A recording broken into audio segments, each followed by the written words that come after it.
Hello and welcome back to the special edition of Newsmax. Right now we're going to take a look at some stories that are happening around the world and shaping your world at home. Alexis Tsipras, the leader of Greece's left-wing party, Syriza, has been sworn in as the country's new prime minister. Tsipras agreed to form a coalition government with the right-wing Fringe Party and independent Greeks. The two parties aligned under the common interests of anti-bailout. Details of who will serve in the government and whether the two parties will form a coalition are pending. The newly elected leader, though, does seek to begin negotiations with European leaders immediately in hopes of reducing Greece's very, very big debt burden. Also, ISIS retreating from Kobani.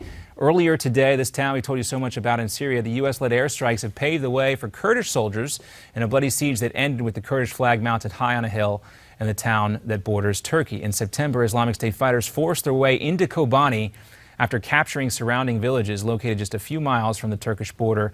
The control of Kobani would have given the jihadi group access to a border crossing, which would have allowed the Islamic State to communicate through direct lines between positions along the border. But Kobani quickly became a target for these coalition airstrikes, with about a half a dozen airstrikes on average every single day. And now it looks as though those ISIS fighters finally might be retreating from the town of Kobani. A Greek fighter jet crashing in Spain today, which killed at least 10 people. The F-16 was involved in a NATO training exercise when it collided with another plane at the base. Most of the casualties were military personnel, and Spain's defense ministry says an additional 13 people were injured in that crash. Also in Spain, the first African-based team begins training for the Tour de France today. The African cycling team emerged as the first ever wild card invitation to the race. The team is from South Africa, and they've been competing only for 8 years. Now this is the video we wanted to show you. That was it right there. Colombians taking to the streets to celebrate 22-year-old student and model for being crowned Miss Universe. As you can see, a big celebration there on the street. Colombians rejoicing in last night's victory. Paulina Vega, I should say, beat out 87 contestants from around the globe, and she's the fourth woman from South America to win the pageant in the last 7 years. Vega was triumphant over first runner-up Miss USA, Nina Sanchez. In Mexico, I should say, a volcano has erupted once again. Take a look at this huge plume of smoke shooting in through the air as the Volcano de Fuego picks up again. 3 separate bursts. Wow, that's good video right there. We're seeing just this past week, including today, the volcano sits nearly 10,000 feet above sea level. And turning our attention over to the Ukraine right now, violence has erupted and escalating into its highest point since that ceasefire deal was signed all the way back in September. Remember the ceasefire? Over 5,000 people have been killed in eastern Ukraine since the fighting began all the way back in April of last year. On Saturday, pro-Russian rebels launched an offensive against the strategic port town of Mariupol in eastern Ukraine. This move prompted the European Union's foreign policy chief to warn of a further grave deterioration in European-Russian relations. Mariupol city administrators said that rebels began firing rockets from long-range missile systems, shelling and killing 30 people, injuring 83 others. So several very real concerns for the folks in Ukraine.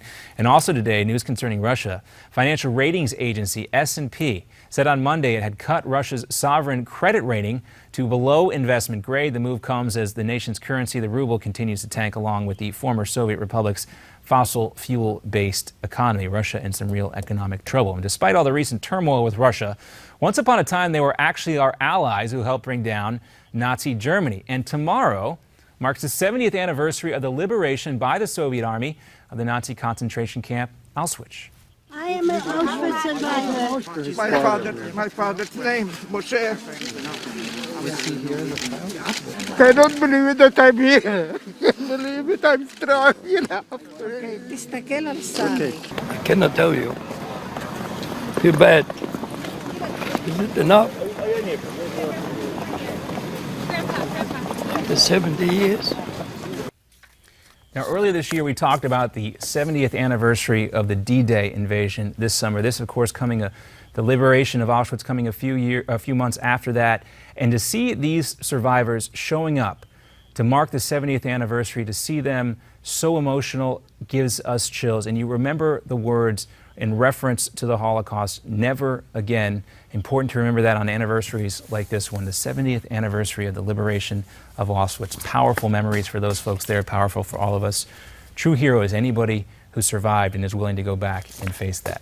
We got much more ahead here on Newsmax now, this special edition. Stay with us when we come back. Political punchlines, headlines and punchlines together right after this.